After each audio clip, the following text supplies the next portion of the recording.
रासायनिक संयोजन के नियम, लॉज ऑफ केमिकल कॉम्बिनेशन का अध्ययन करेंगे।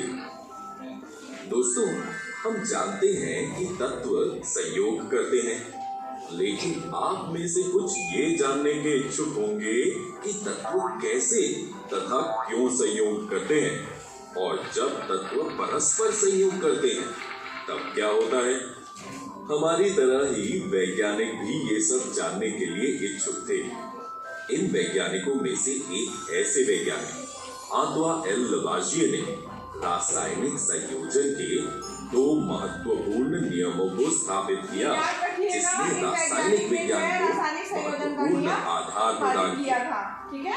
आइए अब हम अपने विषय रासायनिक संयोजन के नियमों का अध्ययन शुरू करें। लवाजिये एवं जोसेफ एल प्राउस ने बहुत अधिक प्रायोगिक कार्यों के बाद 2 नियम प्रतिपादित किए। आइए हम इनमें से पहले नियम को देखें। पहला नियम है द्रव्यमान संरक्षण का नियम, law of conservation of mass. दोस्तों, क्या आप जानते हैं कि जब रासायनिक परिवर्तन या रासायनिक अभिक्रिया होती है तब क्या द्रव्यमान में कोई परिवर्तन होता है? आइए इसका उत्तर हम एक क्रियाकल्प द्वारा ज्ञात करने का प्रयास करें। 1.25 ग्राम कॉपर सल्फेट तथा 1.43 ग्राम सोडियम कार्बोनेट के अलग अलग विलयन 10 ml जल में तैयार करें।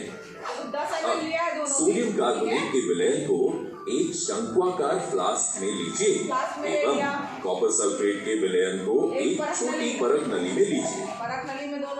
छोटी परत नली को विलय युक्त फ्लास्क में इस तरह लटकाइए ताकि दोनों विलयन परस्पर मिश्रित ना हो। तत्पश्चात फ्लास्क के मुख पर इस भांति से कॉर्क लगाइए। अब अंतर्वस्तु युक्त फ्लास्क को सावधानी पूर्वक तौल लीजिए। फ्लास्क को झुकाकर इस प्रकार घुमाएं जिससे कॉपर सल्फेट एवं सोडियम कार्बोनेट के विलयन परस्पर मिश्रित हो जाएं। अब आप सोच रहे होंगे कि क्या शंक्वाकार फ्लास्क में कोई अभिक्रिया हुई है? यहाँ कॉपर सल्फेट सोडियम कार्बोनेट अभिकृत हुए हैं और नीले रंग के कॉपर कार्बोनेट और सोडियम सल्फेट के विलयन के उत्पादों के रूप में निर्माण हुआ है। अब इस फ्लास्क को पुनः तौल लीजिए। आप क्या देखते हैं? क्या फ्लास्क के द्रव्यमान एवं अंतर्वस्तुओं में कोई परिवर्तन हुआ है? नहीं हुआ। फ्लास्क के द्रव्यमान एवं अंतर्वस्तुओं में कोई परिवर्तन नहीं हुआ है। इस क्रियाकल्प द्वारा हम द्रव्यमान संरक्षण के नियम को इस तरह से परिभाषित कर सकते हैं। द्रव्यमान संरक्षण नियम के अनुसार किसी रासायनिक अभिक्रिया में द्रव्यमान का ना तो सृजन किया जा सकता है न ही विनाश। आइए अब हम रासायनिक संयोजन के दूसरे नियम, स्थिर अनुपात का नियम, लॉ ऑफ,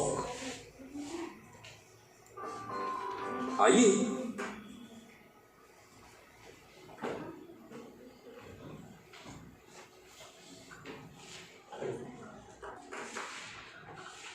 विनाश। आइए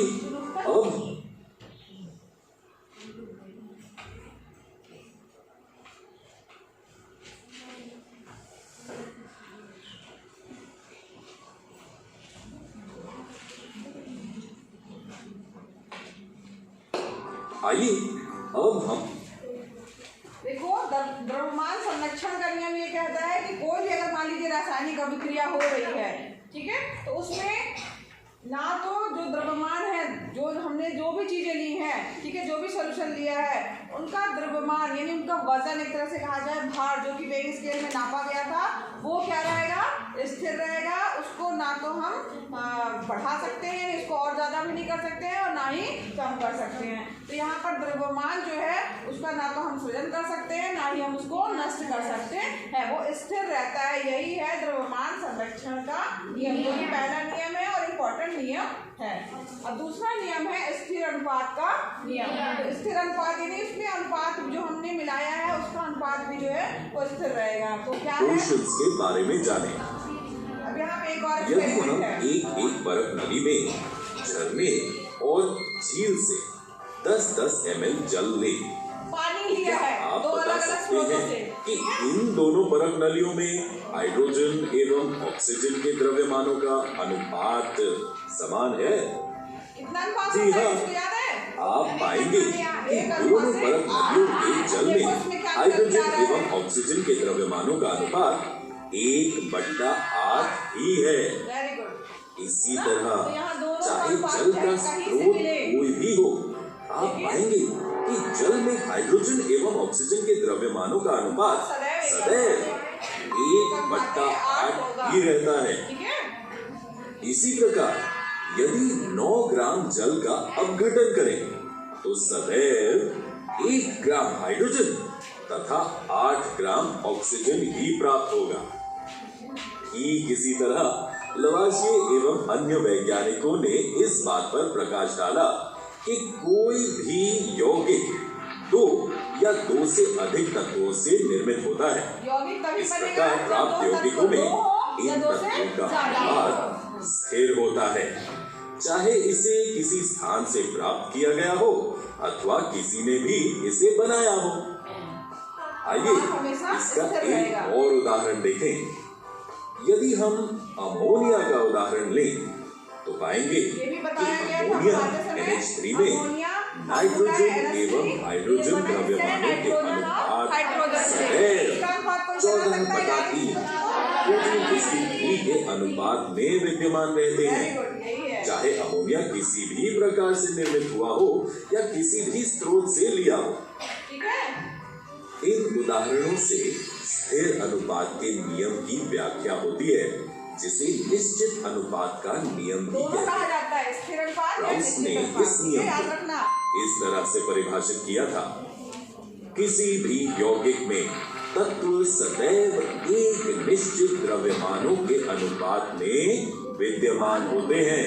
ठीक है। वैज्ञानिकों ने इन दोनों नियमों को परिभाषित तो कर दिया, इम्पोर्टेंट है, द्रव्यमान लेकिन संरक्षण का नियम भी इम्पोर्टेंट है। अगली समस्या और निश्चित इन अनुपात का नियमों नियम भी की उचित या स्थिर व्याख्या अनुपात का करने नियम की भी थी। जो है वो इम्पोर्टेंट है। डाल्टन ने द्रव्यों की प्रकृति के बारे में एक आधारभूत सिद्धांत प्रस्तुत किया।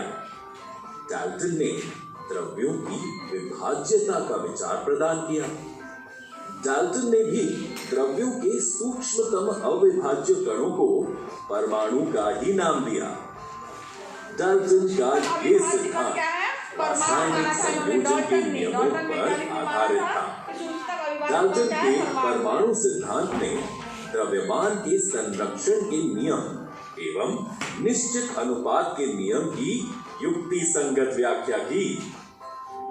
डाल्टन के परमाणु सिद्धांत की विवेचना तथा परमाणु क्या होते हैं, इसके बारे में हम अगले वीडियो में जानेंगे। दोस्तों, आज हमने रासायनिक संयोजन के नियम Laws of Chemical Combination का अध्ययन किया। अगले वीडियो में हम परमाणु क्या है इसका अध्ययन करेंगे।